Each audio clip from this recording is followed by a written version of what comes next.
వంశీ గారు, మీకెలా కృతజ్ఞతలు చెప్పాలో నాకు అస్సలు తెలియట్లేదు సార్.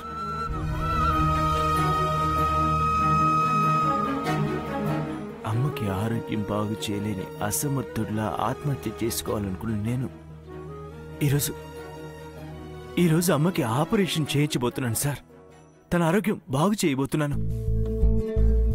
ఇదంతా మీ వల్లే వంశీ గారు. మీరు నా జీవితంలోకి రావడం వల్లే ఇది సాధ్యమైంది,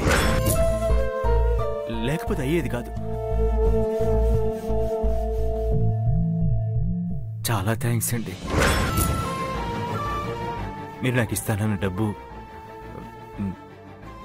మీ పర్మిషన్ లేకుండానే, మిమ్మల్ని అడగకుండానే తీసుకోవాల్సి వచ్చిందండి. తప్పుగా అనుకోకండి. అది అమ్మ ఆపరేషన్ కోసమే. నా కోసం ఇంత చేస్తున్న మీరు బాగుండాలి సార్, బాగుండాలి. మీరు బతికి బయటపడాలి. మీరు బతికి బయటకు వచ్చిన తర్వాత నేను మీ రుణం తీర్చుకోవాలి. కష్టపడి సంపాదించి మీ రుణం తీర్చుకోవాలి. కాకపోతే ఈలోపే నేను మీ జీవితంలోకి వెళ్లాల్సిన టైం వచ్చేసిందండి. తప్పైనా తప్పట్లేదు. ఇప్పుడు ఈ మురళి వంశీలా వెళ్ళబోతున్నాడు. నీకిచ్చిన మాట మీదే కాదు, వసుని కాపాడడం కోసం వెళ్ళక తప్పడం లేదు. నాకు ఇంకో దారి కనిపించడం లేదు. ఇంకో దారి కనిపించట్లేదు వంశీ గారు. ఎలా అయినా వసుని కాపాడాలి అంటే ఇదొక్కటే మార్గం అని అనిపించింది.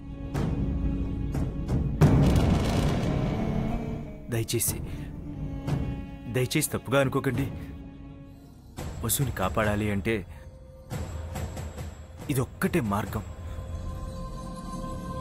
కానీ మీరు మీ గురించి నాతో చెప్పినవి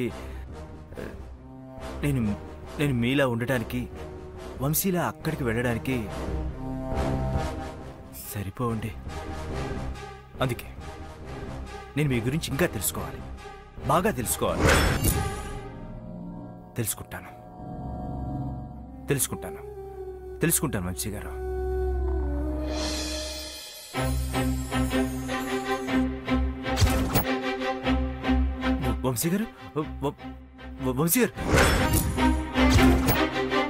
వంశీ గారు, డాక్టర్ డాక్టర్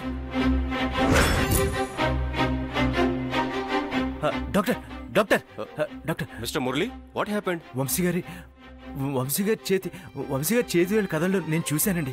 ఏంటి మీరు అనేది? అవునండి, రండి చూడండి.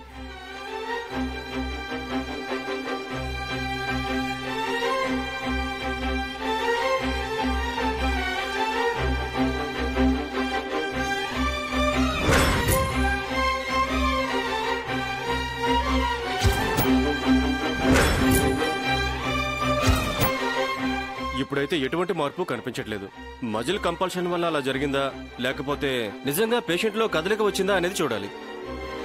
మిస్టర్ మురళి, ఈయన దగ్గరికి వచ్చి మీరేమైనా మాట్లాడారా? అవును డాక్టర్, ఆయన ఏం కోరుకున్నారో అదే జరగబోతోంది అని చెప్పానండి. అంతే, అంతలోనే కదిలే వేళ్ళు. డాక్టర్, స్పృహలోకి ఆయన వచ్చే అవకాశం ఏమైనా ఉందా? ఏమైనా ట్రై చేయొచ్చా డాక్టర్? బలవంతంగా ప్రయత్నం చేయకూడదు, ఆయన ప్రాణాలకే ప్రమాదం. అయ్యో, అలా వద్దండి. ఆయన క్షేమంగా ఉండాలి, అదే నాకు కావాల్సింది. అలాగే, మీరు వెళ్ళి బయట వెయిట్ చేయండి.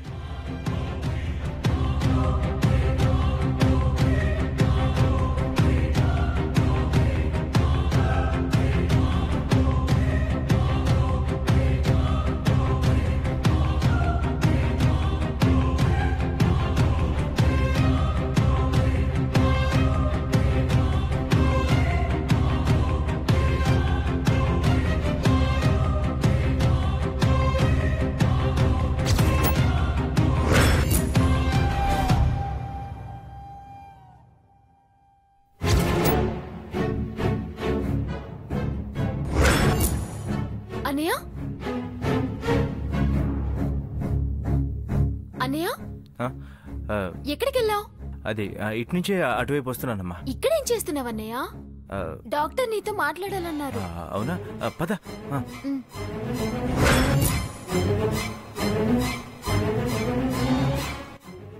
డాక్టర్, మిస్టర్ మురళి, ఆపరేషన్ కోసం ఏర్పాట్లు పూర్తి చేశాం. అడ్వాన్స్గా ఎంత కట్టాలి డాక్టర్? 2 lakhs కట్టాలి. ఇక్కడ సైన్ చేయండి.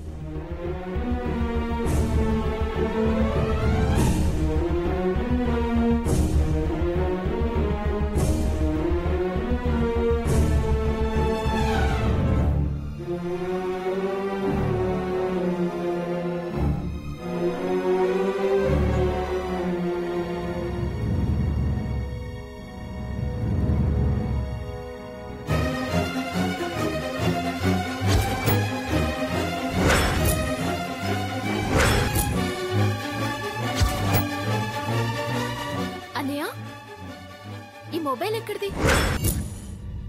ఇప్పటికిప్పుడు ఇంత డబ్బు? చెప్పాను కదమ్మా, ఒక దేవుడిచ్చారు అని. అయింది ఈ ఫోన్. నేను తర్వాత చెప్తాను. డాక్టర్, అమౌంట్ ట్రాన్స్ఫర్ చేశాను, ఒకసారి చూసి చెప్పండి. ఆల్రెడీ మురళి. ధైర్యంగా ఉండమ్మా, నీకేం కాదు. మురళి, నా కోసం ఇంత డబ్బు ఎక్కడి నుంచి తెచ్చావు? అప్పులు పాలవద్దు నాన్నా. అలాంటిదేం లేదమ్మా. నీకు ఆపరేషన్ జరగాలని ఆ దేవుడిని ప్రార్థించాను, ఆయన దారి చూపించాడు. చెప్పాను కదమ్మా, నువ్వు ధైర్యంగా ఉండు, నీకేం కాదు, అన్నీ మంచి జరుగుతాయి. ఉం? లోపలికి వెళ్ళాక ఏదైనా జరిగి నా ప్రాణం పోతే? ఏంటమ్మా మాటలు? అలా మాట్లాడదని చెప్పాను కదా. ఆ? వద్దు. చెప్పండి నాన్న, నేను లేకుండా పోతే ఏడవకండి. మీ చెల్లిని బాగా చూసుకో. నువ్వు ధైర్యంగా ఉండమ్మా. డాక్టర్ గారు ఆపరేషన్ చేశాక అంతా తగ్గిపోతుంది, ఏం కాదు. అంత మంచి జరుగుతుందమ్మా. దేవుడన్నా చూడాలనుంది మురళి. తప్పకుండా చూసే టైం వస్తుందమ్మా, చూదుగానే. కనీసం ఫోన్లో అయినా మాట్లాడతాను. అంటే అది ఆయన ఇప్పుడు మాట్లాడలేరమ్మా. ఏది ఏవైనా మనకి సహాయం చేసిన అతడు చల్లగా ఉండాలి. ఆ కుటుంబం మొత్తం చల్లగా ఉంటుంది. వెళ్దామమ్మా. Thank you doctor. వస్తాను డాక్టర్.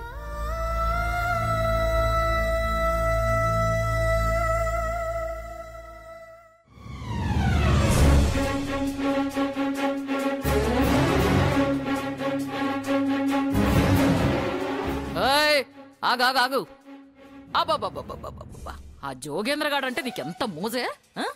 వాడి కోసం భూమి మీద అడుగులు నిలవకుండా ఓ పరుగులు పెట్టేస్తున్నావు. బయటేమో వాడిని తెగ నరికేస్తా, గండ్రగొడ్డలతో నరికేస్తా అని తెగ హవా చేస్తావు కదే. ఇప్పుడేంటో వాడిని చూసి చాలా రోజులైందనిపిస్తోందా? ఏంటమ్మా, అప్పుడు మిగిలిపోయిన రహస్యాల గురించి మాట్లాడాలనిపిస్తోందా? నానమ్మా, ఇదిగో, నువ్వు వాడిని లోపల చూడగానే వాటేసుకోవడం లాంటివి చేయకు. పక్కనే హాస్పిటల్ వాళ్ళు, కానిస్టేబుల్ అందరూ ఉంటారు. వాడు డిశ్చార్జ్ అయ్యాక మీరిద్దరూ కలిసి ఏకాంతంగా ఎక్కడికన్నా పోండి. ఇప్పటికే ఇంటి పరువుని హాస్పిటల్ దాకా తీసుకొచ్చావమ్మా. నానమ్మా ప్లీజ్. ఏమ్మా కాదా? వాడితో చాలా జాగ్రత్తగా మాట్లాడు. ఎలాగూ నీ జీవితం నాశనం అయిపోయింది. నిగ్గదీసి అడుగు ఈ నీతి లేని సమాజాన్ని అని పాటలు పాడకుండా వాడు ఒప్పుకునేలా మాట్లాడి నీ జీవితాన్ని కాస్త సరిదిద్దుకోమ్మా. అర్థమైంది నానమ్మా, నా జీవితం ఎలాగో నాశనమైంది. ఇక నీకే దిగులు అవసరం లేదు. పద పద.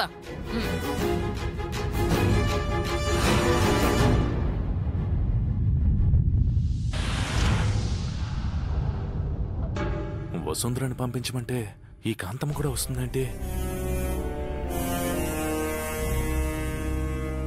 ఇదిగోరా జోగి, నీ దేవత, మాట్లాడు. దాన్ని పంపించమంటే నువ్వెందుకు వచ్చావు కాంతం? రే యతవా, నేనుంటేనే కదరా అంతా సవ్యంగా జరిపించేది. నువ్వు మాట్లాడు, పర్లేదు. వసు, నన్ను క్షమించు వసు.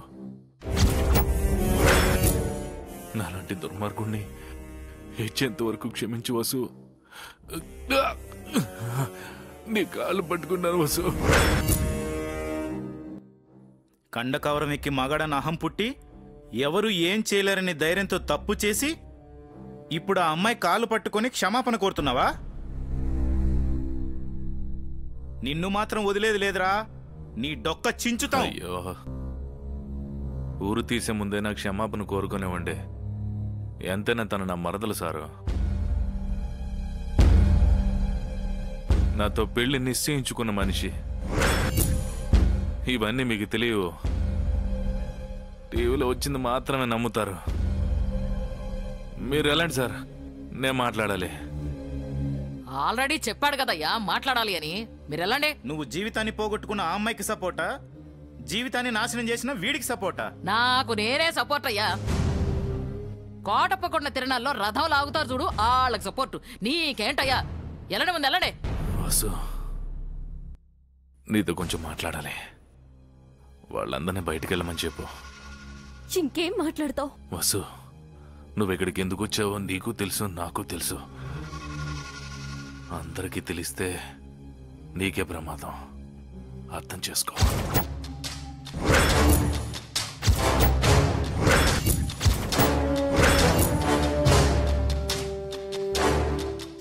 దయచేసి అందరూ ఒక 5 నిమిషాలు బయటికి వెళ్ళండి. వెళ్ళండి వెళ్ళండి వెళ్ళండి. నానమ్మ, నువ్వు కూడా వెళ్ళు. ఎందుకే? ఆ? ఏ నేను అలా వెళ్ళగానే ఆడి పేక బిసికి చంపేద్దాం అనుకుంటున్నావా? పిసికేది నా పేకే కదా, నాకేం కాదు. నువ్వు వెళ్ళి కాంతం. బానే సపోర్ట్ చేస్తున్నావు, ఏదోడు తగలడు.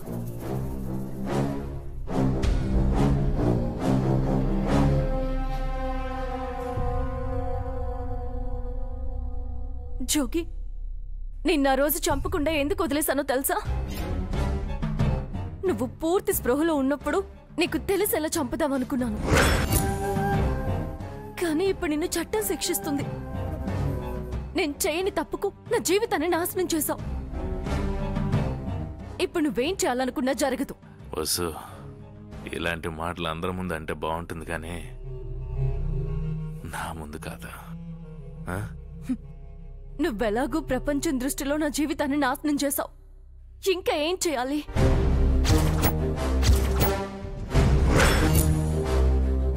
చూడు, నేను తప్పు చేశాను అని ఒప్పుకొని తల వంచుకుని తాళి కడతాను అని కళ్ళబొల్లి మాటలు చెప్తే నేను లొంగిపోను జోగి.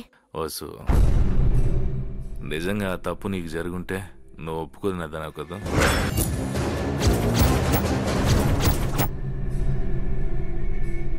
కానీ ఏం చేస్తాం? నువ్వు అనుకున్నది ఒకటి, జరిగింది ఒకటి. నీ మీద నిందపడ్డా పాడైపోయింది మాత్రం నీ చెల్లి జీవితం. ఆవేశంలో నిర్ణయం తీసుకుని తన జీవితం నాశనం చేయకు.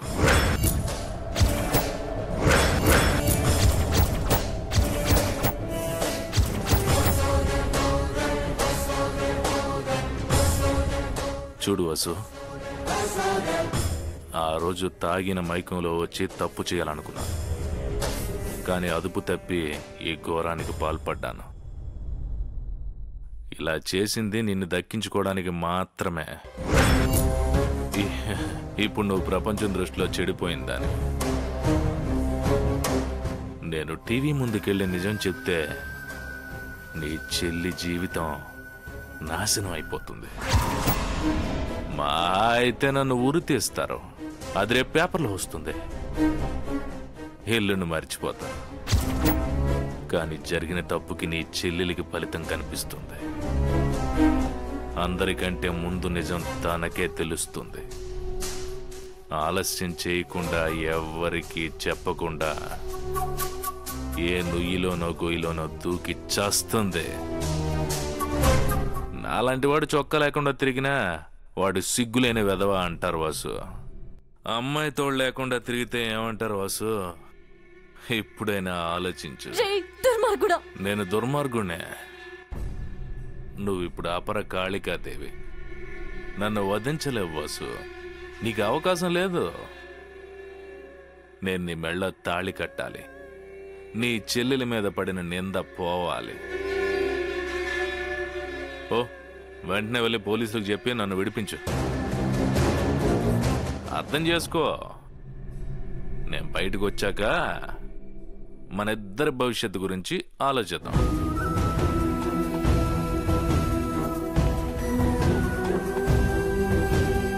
నేను చెప్పింది ఇంకా నమ్మట్లేదంటే నా దగ్గర ఇంకో దారి ఉంది వసు. పారిపోవడానికి కాదు, ఆల్రెడీ జరిగిన నిజాన్ని రికార్డ్ చేసి పెట్టాను. అవసరమైతే టీవీలో ప్రసారం చేయిస్తాను. రే రే రాక్షసుడా, ఎంత పని చేసావు!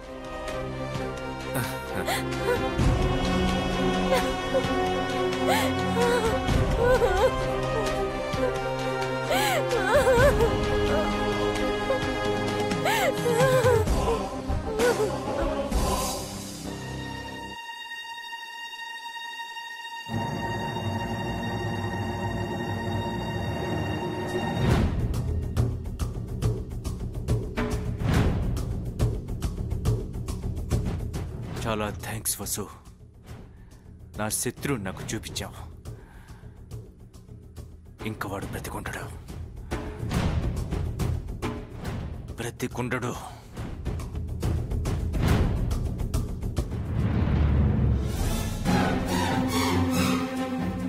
అన్నయ్య, ఇక్కడేం చేస్తున్నావు అన్నయ్య? వాడు వాడు వాడు చేతిలో కత్తేంటి? వాడు వాడు ఏం జరిగిందన్నయ్య? వాడు ఇక్కడే ఉన్నాడమ్మా. ఎవరు? వాడేనమ్మా వసు మీద చేసినవాడు. వాడు బ్రతకూడదు. చంపేస్తా. ఏం చేస్తున్నావు నువ్వు? అమ్మని బతికించుకోవాల్సింది పోయి ఎవరి ప్రాణాలు తీస్తానంటావేంటి? అమ్మా, వాడికి మరణ శిక్ష సరైన శిక్ష. అందుకే వాడిని ఇప్పుడే చంపేద్దాం అనుకుంటున్నాను. చంపేస్తా. నువ్వు జైలుకి వెళ్తే వదిన జీవితం ఏమైపోతుందో ఆలోచించావా? మధురా, అలా అని ఆలోచిస్తూ కూర్చుంటే వాడు వాడు వసుని పెళ్లి చేసుకోమని బెదిరిస్తున్నాడమ్మా. వాడిని ఈ భూమి మీద లేకుండా చేయడానికి వెళ్తున్నాను. నన్ను ఆపొద్దు. వాడిని చంపేస్తా. ఎక్స్క్యూజ్ మీ సార్, మిమ్మల్ని డాక్టర్ గారు పిలుస్తున్నారు. రా అన్నయ్య, రమ్మని చెప్తున్నాను కదా. అన్నయ్య, నువ్వు ఆవేశపడకు. వదిలికి నువ్వు అండగా నిలబడాలే కాని వాడెవరి గురించో ఆలోచించి నీ జీవితాన్ని పాడు చేసుకోకు. రా అన్నయ్య, రా.